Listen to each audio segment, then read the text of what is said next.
Guyonan. Wah.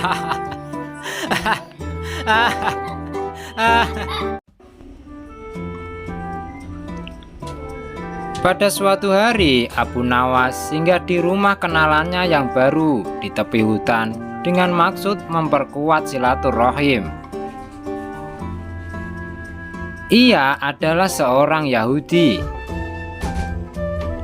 Sesampainya di rumah Yahudi tersebut, ternyata di sana tengah berlangsung permainan musik yang sangat meriah. Banyak orang yang menonton sehingga suasana begitu meriah. Semua tamu yang hadir ikut larut dalam permainan musik indah itu, termasuk Abu Nawas yang baru saja masuk. Ada yang bermain kecapi, ada yang menari-nari dan sebagainya. Semuanya bersuka cita. Ketika para tamu sudah lelah dan kehausan, tuan rumah menyuguhkan kopi kepada para hadirin. Masing-masing mendapat secangkir kopi, termasuk Abu Nawas. Ketika Abu Nawas hendak meminum kopi itu, ia ditampar oleh si Yahudi. Yahudi itu mengatakan agar lebih terlihat akrab, karena Abu Nawas merupakan teman barunya. Namun karena sudah terlanjur larut dalam kegembiraan, Abu Nawas tidak terlalu menghiraukan.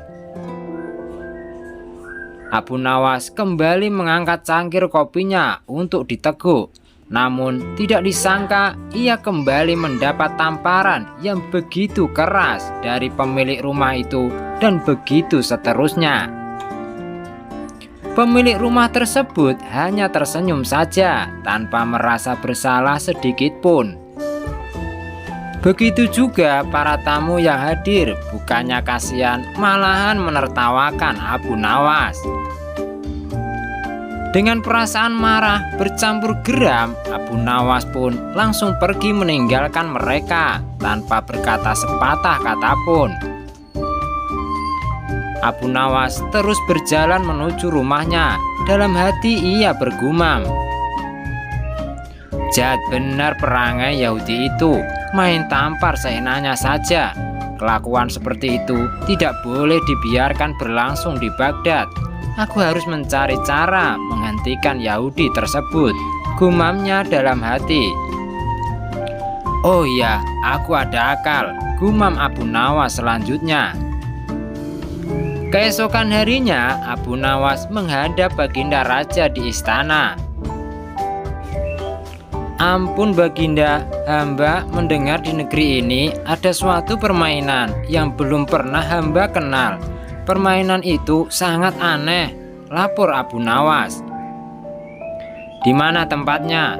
Tanya Baginda. Di tepi hutan sana Baginda, kata Abu Nawas. Mari kita lihat, ajak Baginda.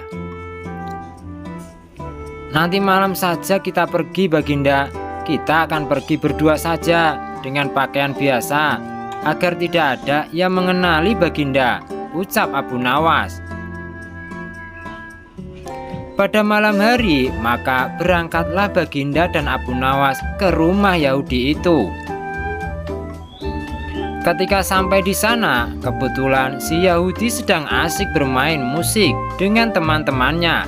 Maka Baginda pun dipersilahkan duduk. Ketika diminta untuk menari, Baginda menolak sehingga ia dipaksa dan ditampar pipinya kanan dan kiri.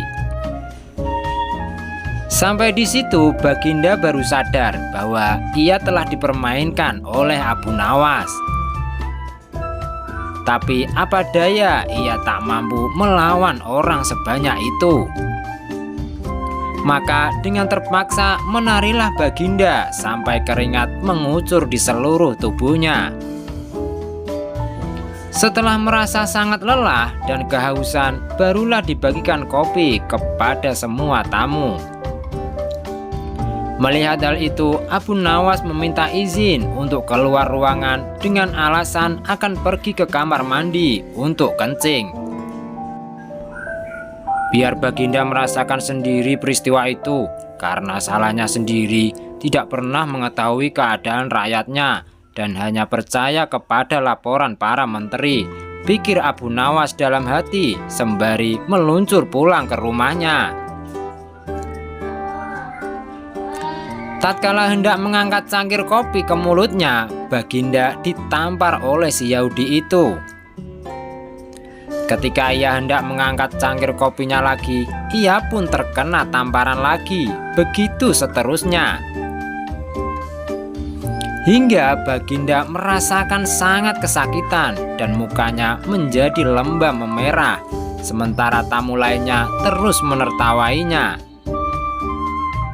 Ia sadar jika Abu Nawas pasti sudah meninggalkannya, dan ia pun tahu jika itu adalah cara Abu Nawas menunjukkan kejahilan yang terjadi pada rakyatnya. Dan selalu saja Baginda yang dijadikan korban. Karena tidak sanggup lagi menerima tamparan dari Yahudi tersebut, Baginda pun langsung pergi tanpa berkata sepatah kata pun.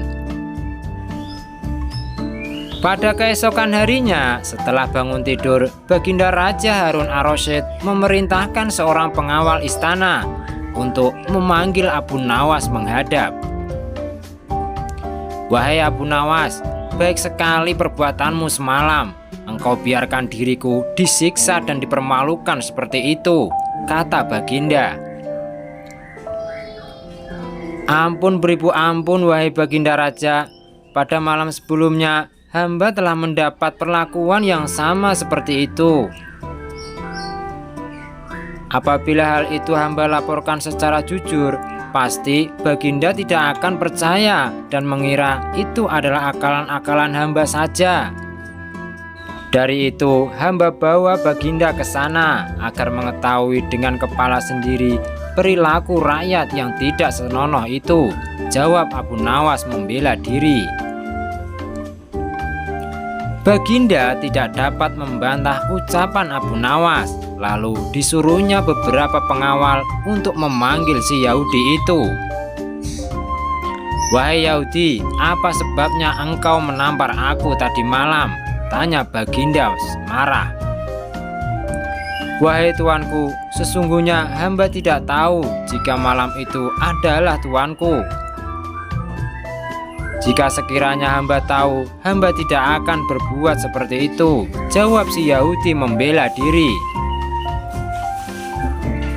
Apa daya, pembelaan Yahudi tidak disetujui oleh Baginda karena menampar orang termasuk perbuatan menyiksa dengan kejam, dan Baginda harus mengambil tindakan tegas karenanya. "Sekarang terimalah pembalasanku," kata Baginda.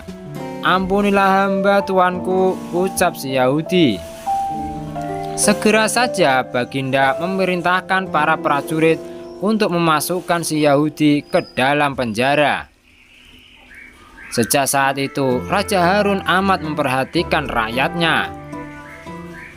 Ia berterima kasih atas laporan yang diberikan oleh Abu Nawas tersebut, meski caranya selalu aneh dan membuat ia hampir celaka.